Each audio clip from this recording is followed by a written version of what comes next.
I'm Tim. Today, we're going to build some storage shelves. So stick around, I'll show you how we did it.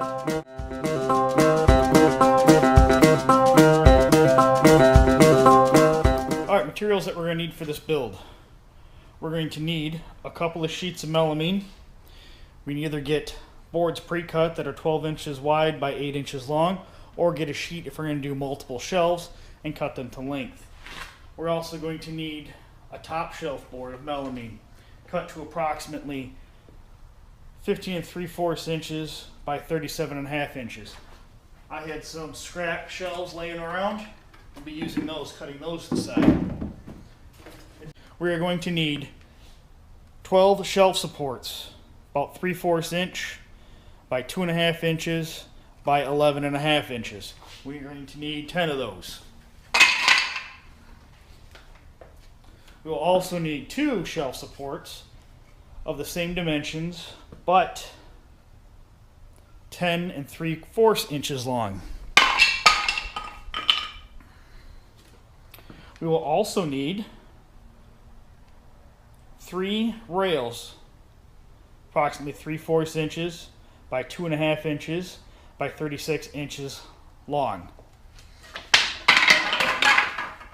We're using number 8, 1 1/4 inch. We'll also be using number 8, 2 inch. We're also going to use some number 8, 3.5 inch. This is going to be used to secure our shelving to the studs for security. I'm also going to use some edge banding around the unfinished edges of my melamine board to give it a nice, clean, professional look. Wire shelving. A lot of it.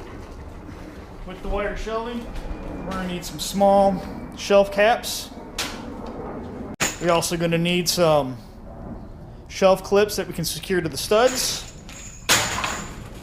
Some coaxial cables. We're going to use these to secure our shelf rail, or our wire shelf, to our shelf supports. We're also going to need some furniture glides. I'm going to use adjustable glides just in case my floor is not level, or actually not square to the wall. Alright, now let's get started. I picked up full sheets of melamine and cut them to width. Since I'm making so many shelves, this was the cheaper approach than buying them pre-cut. Make sure when you're making the cuts to use tape to prevent any chip out. Now I'm using 2x6s, ripping them down to make our shelf supports and our shelf rails. Now we just cut the shelf supports and the shelf rails to size. Would be a lot easier if I set up a stop block system for repeated cuts. Alright, let's start off by cutting an angle on the bottom of our melamine here. We're from the bottom, measure approximately 1.5 inches.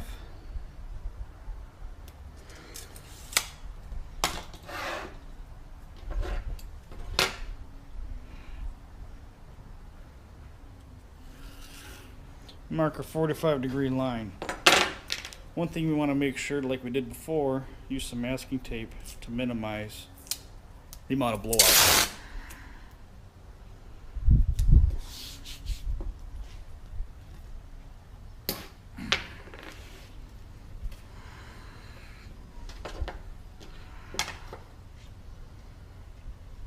I know it's a little redundant, but ain't gonna hurt nothing.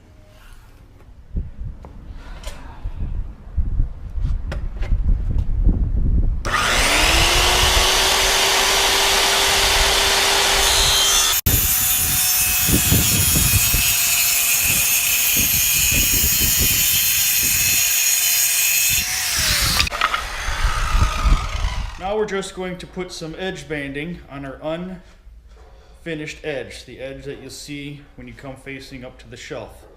Very simple, just pre-measure your edge banding prior to starting. Cut the length, make sure you have a little bit of overhang. Heat up your iron to about like, you know, what you use on your cotton clothes. Leave it on long enough for the glue to adhere onto our surface. Then either take a roller or a block and press down before it all cools down to make sure the adhesion is complete. Now we do that all the way down until we get to the end.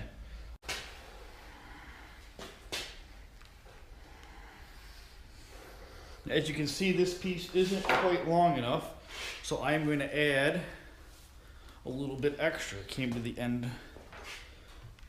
That's okay. Just simply put your first piece on.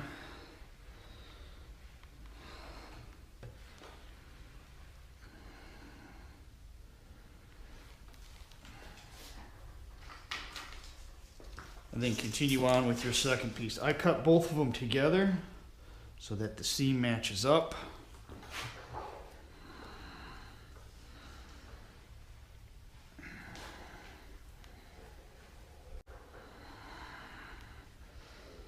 And there we go, all done.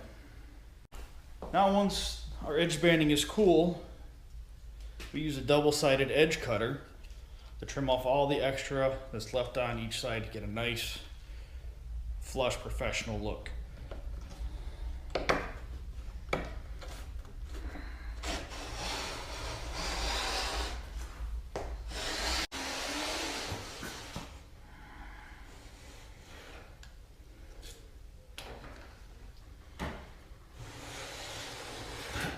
Right, there we go. Not that hard. A little intimidating if you haven't done it before. This is only my second time doing this, and I feel pretty comfortable doing this again for other projects. Now let's just do this the other side of the shelf and we'll begin to actual construction. Okay, now we're going to mark up our shelves. I'm going to mark both sides up at the same time. Top shelf's going to be approximately 24 inches. The rest of the shelves are going to be 12 inches. Now I'm marking where all the shelf supports are going to go, the top and the bottom, so I can drill properly through the melamine without making an extra hole. Take your time with this process, and once you've completed one side, go to the other side and repeat the process.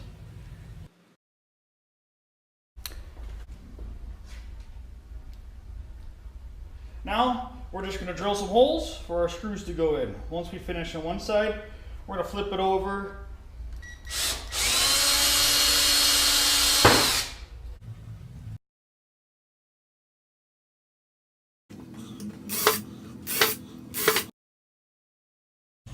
Alright, now we just countersink.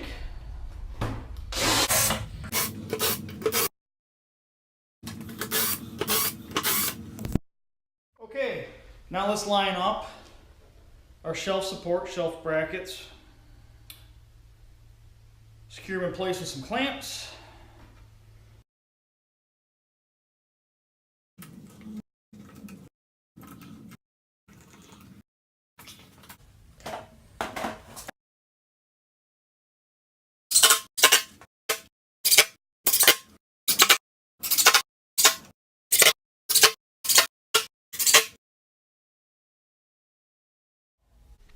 Alright, there we go. We've got our two side pieces with our side rails, our shelf supports attached.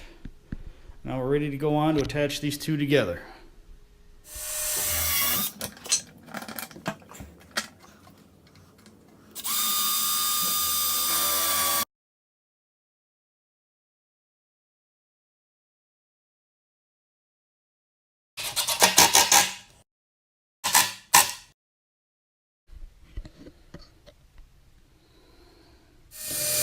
Just repeat the process on the other side. Pre-drill, countersink, and screw in the top shelf to the other side.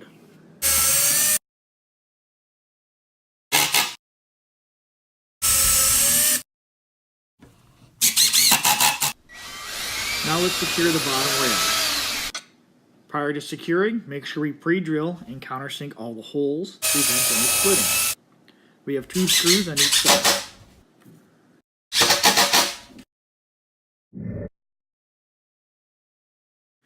Yep, I messed up right here. This second rail should go right up against the bottom shelf support. One thing to keep in mind, woodworking is 1/3 planning, 1/3 execution, and 1/3 figuring out how to change your plans to cover up the mistake you just made. And I'll show you that in just a minute.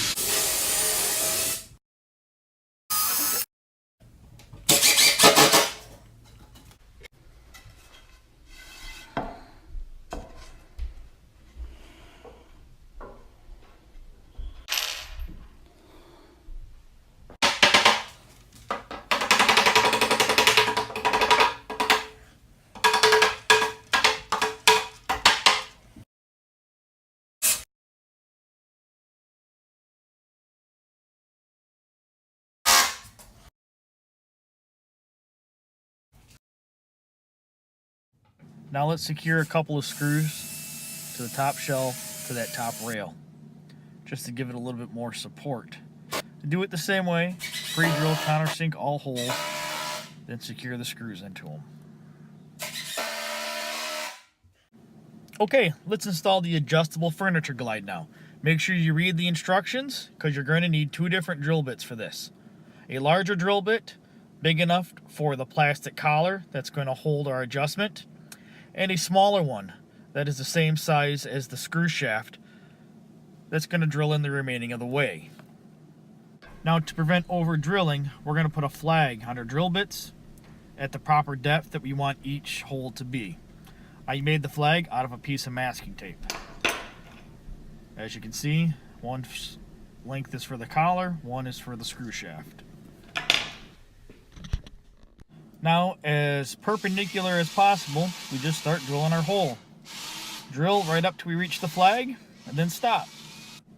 Now keep in mind when you're doing this to drill the larger hole first, and then the smaller one. Now we just take our slide, push it into place, and then adjust the height that we want.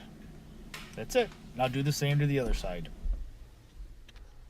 Now, let's install our shelving. Make sure that they're flush, plumb, and level to your wall.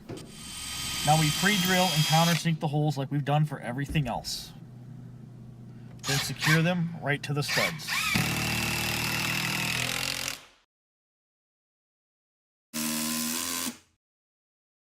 Now we do the same thing to the bottom rail as we did to that top rail. Pre-drill and countersink all the holes, then secure them in place with our screws.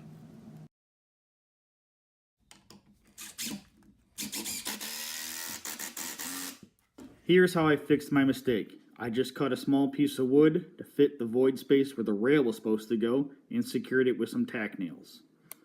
We've got our caps on our cut ends of our shelf. Now let's just put them onto the shelf brackets.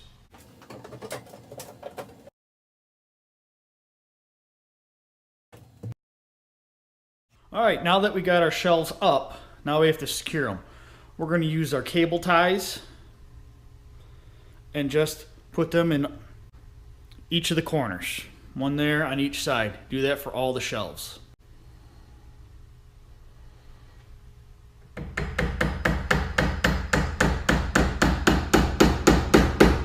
Like so, and do that for the rest. Okay, now we just have to secure the shelf to the wall. We're going to use some wire shelf clips with some anchors to go into our drywall, because of course this shelf didn't line up perfectly with the 2 studs, and secure them with the screws.